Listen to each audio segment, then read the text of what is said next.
I want to talk about dialogue and the lack of it.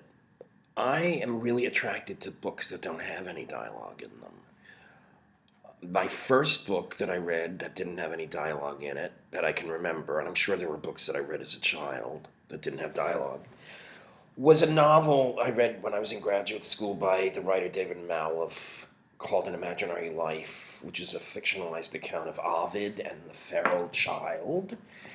And there's no dialogue in it. And when I was reading it, I didn't really realize until probably toward the end that it had been very quiet.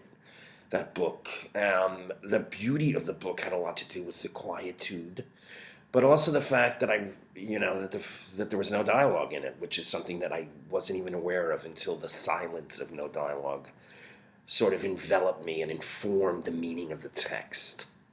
That was an important book. I wanted to write a book like that if I was ever going to write a novel, which I probably will never write.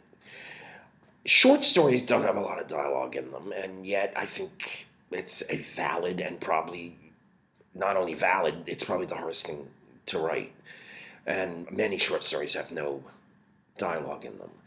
And I think, and I just, I'm sort of fascinated by the idea that having no dialogue is just as important as having dialogue.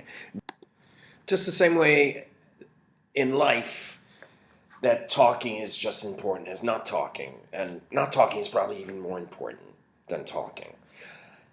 Most writing teachers will tell you you have to have dialogue, particularly if you were writing fiction. I don't even think that's true. I read an amazing novel by Lydia Davis called The End of the Story, which has basically no dialogue. So, of course, it's interior. It's about a breakup. It's about obsession. It's about psychological states of being, which lends itself, I think, to the landscape in which no one is saying anything, but just feeling and thinking. And feeling and thinking are also what poetry is about. And I think, which is why you don't see a lot of dialogue in poetry. I mean, it's there, but it's not something that poets rely on necessarily to state their case for what it is that they're feeling that brings them to the poem that they have to write. Which is why I write both memoir and poetry, so I can sort of discover different ways of not having to write dialogue. It's not intentional, but it just sort of turned out that way. So my advice to anybody is that if you want to write a novel, try writing a novel or a short story without using dialogue, and then I think you will have a lot to say.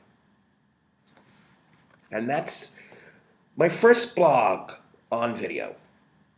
I hope you got something out of it.